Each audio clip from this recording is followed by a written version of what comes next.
Cé fanna chóir mar réile sin lenah? Is stolam cean príomhchúsin na chóirsí réile sin leanamh ná gur cheapsí go gánaí go dtí páirc arráisicí agus bhí si cínta nuirthú gach sé arás gomach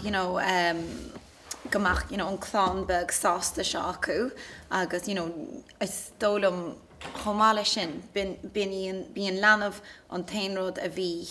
an tain, souvenir stocha den ámací a bhí aici le páirc agus scachrod agus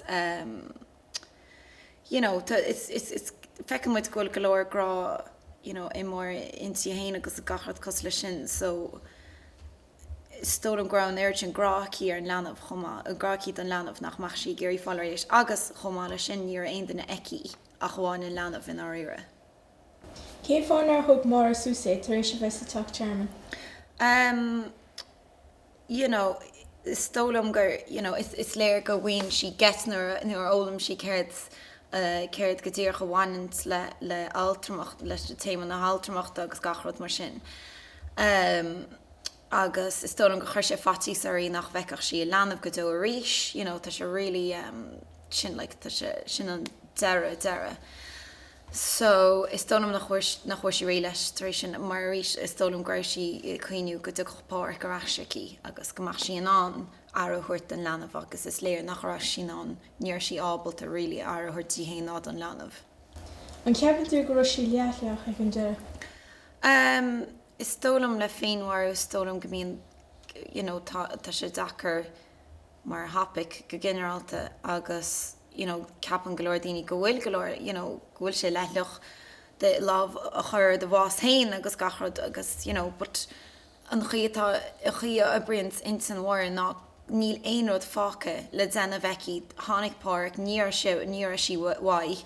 agus inis just binní an tain is stólam gur an bringloid sin páirc teachtar eiscí sin an tainród a bhí achamad beag agus tá sé is fear tá sé leithleach a síl an fáiste chuirt le ach in áíar níor aon den eile go mert acu. Céir iad rudaí a chuid tríd in tí mar a raibhdí lábh a chur na bhás féin? Well, an rair go bhíon sagan just sulla dógan gur just sulla chuann sí lábh na bás hain ná go dag an páirc ag an tach agus bíon just ní bhíonn se sástaí a eicáil agus dearann se le go sé posta agus fecin muid an sin ghfuil móra tá sí feargach agus an sin fecin muid go just go bhágan si. Is stólam go bhfuil go raibh díomá mórmílsach orthaí. Is stólam gur si uafasach trína chéile agus cráta ach go raibh si gur bhrise sin na crí ar bhealach agus gur beit fuisí bás le chuna brise crí. Cén sais tócaí cheap móra bheitchaí lena leanamh tocaí súsaí? Is stólam gomach síl intach úgnach aici is béidir gomach sin níos éasceici mar ghfuil go raibh golóir triblóid a bant le bheith bháthair single san am sin ach is stólam go bhágach sé pól in na crí is tócha dáach siad rééis an leanamh a thuirt sús agus béidir gomach seansní bhar ag an leanamh I dach eile ach ag an am céine just níor sí cuoineúir sin nach chuirbe níor an rá aici.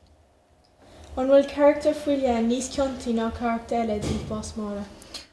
Is tólam well, is léir go bhfuil páirc ionintach ciontach ar bhealach ach is tólam gohfuil an sochaí go generalta go bhfuil siad san ciontach, an kind of an túram a bhí acu faoi máthair a single agus dín, cailíní óga, rithart le mútarí scoile. Is stólam, go háir a chlán, mar, níor grá máthair le feiceáil ón mháthair, fiú an a dráthracha bhí siad cantalach mar gur bhfuil si an ihe dóibh or whatever, is stólam gur an chlán is mó, mar go nompíonn siad tiontaí siad a gréim orthaí. Cén fá measú nach neachú mar agus sasna? Is ní dólam go necha mar agus sasna mar well ar dús níor mór an airige a gíta sé sin le feiceáil ní pingan rú aici. Agus chomáile sin mar dúirt me tar fí si just fannacht ar fóric agus is tólam, sin a bhí an.